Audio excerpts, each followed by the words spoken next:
প্রতারণার এই সিন্ডিকেট কিভাবে সর্বত্র ছড়িয়ে রয়েছে তার একটা উদাহরণ দেখা গেছিল গতকাল, যখন অশীতিপর বৃদ্ধ তিনি পৌঁছে গেছিলেন মুখ্যমন্ত্রী জনতার দরবারে। নিজের পৈতৃক ভিটে প্রমোটিং এর জন্য দিয়ে কিভাবে প্রতারণার শিকার হয়েছেন, তোলাবাজির শিকার হয়েছেন, হুমকির শিকার হয়েছেন।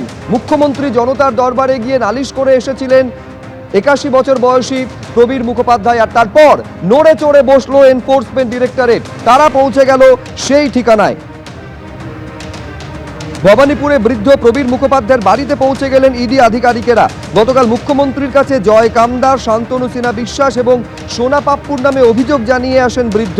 মুখ্যমন্ত্রীর জনতার দরবারে এসে অভিযোগ জানান যে ভয় দেখিয়ে জমি দখল, তাও মেলেনি ফ্ল্যাট। মুখ্যমন্ত্রীর কাছে অভিযোগ করেন ভবানীপুরের বৃদ্ধ।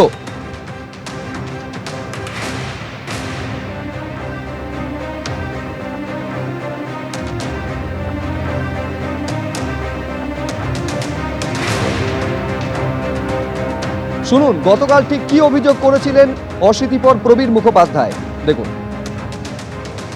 আমার বাড়ি হচ্ছে টাউনশান রোড, সেখানে একটি পৈতৃক ভিটা, সেটাকে আমরা প্রমোটারকে দিয়েছিলাম অনেক, যে নতুন করে ডেভেলপ করে আমাদের ফ্ল্যাট যেমনভাবে প্রত্যেকে হ্যান্ড ওভার করে সেইভাবে দেবে।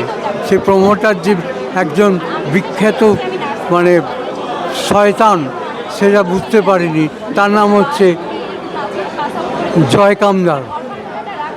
ওই জয় কামদারের সঙ্গে ছিল আরও পুলিশ অফিসাররা, তার মধ্যে শান্তনু সিনহা বিশ্বাস ছিল এবং সোনা পাপ্পুরা ভবানীপুরে। কিন্তু কার্যক্ষেত্রে বিল্ডিং তৈরি হয়ে যাওয়ার পর আমাদের প্রত্যেককেই প্রতারিত করেছে। আমাদের ফ্ল্যাট দেয়নি, না উল্টে 17 লাখ টাকা ডিমান্ড করছে এবং আমাকে ভয় দেখানো হয়েছে। আমাকে তার বন্দুক অবধি, রিভলভার অবধি শো করিয়েছে।